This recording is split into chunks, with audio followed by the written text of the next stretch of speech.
Il y a maintenant 5 ans, on a décidé de la conversion bio. Il a fallu d'abord s'y entraîner, voir si c'était parfaitement viable. Ça l'est, donc on est dans la 2e année officielle de conversion bio. C'était d'abord une idée qui nous a semblé totalement logique, parce que nous sommes un établissement de santé. C'est dire que les standards de qualité font partie de la culture commune. Dans notre métier, le temps c'est un allié.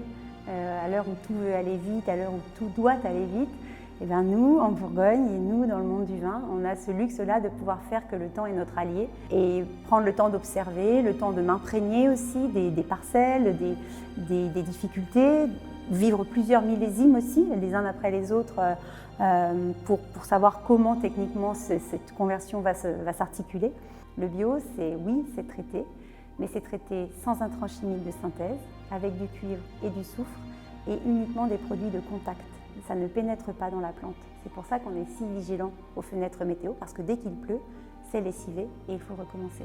Mais ça veut dire aussi que toute l'institution hospitalière, et aussi l'Hôtel-Dieu, a comme objectif neutralité carbone en 2030, parce qu'on a une responsabilité environnementale qui ne touche pas seulement le vin, qui touche l'ensemble de nos activités.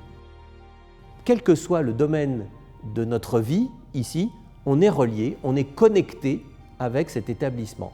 Et c'est ce qui fait son caractère unique, sans doute.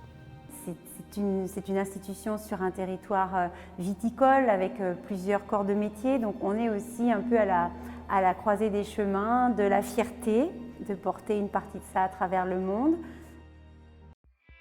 Cette vente de novembre prochain sera exceptionnelle. D'abord parce que nous avons à la fois un volume de production et une qualité de production qui sont, à mon sens, assez inédits dans notre histoire. Une fois de plus, la vigne s'est ancrée en fait dans son millésime, finalement plus que nous. Et lui faire confiance, ça a été le challenge humain en fait, de laisser la plante faire, de laisser la plante nous montrer qu'elle allait nous produire des fruits très mûrs, des raisins rouges de pinot noir avec des peaux épaisses mais gorgées de jus, gorgées d'arômes, des tanins et des couleurs incroyables. Donc là, c'est ce qu'on a dans les fûts.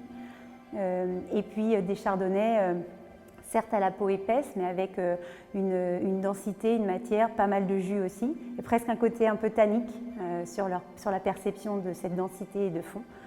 On a un impératif besoin de ressources pour reconstruire la dernière tranche de notre hôpital. La prochaine vente, je la vois belle.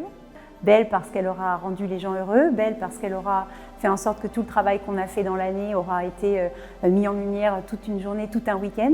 Donc en fait, susciter cet émerveillement, cette adhésion à la cause, voilà, je pense que c'est ça, acheter une pièce aux Hospices de Beaune. C'est une expérience, c'est une aventure.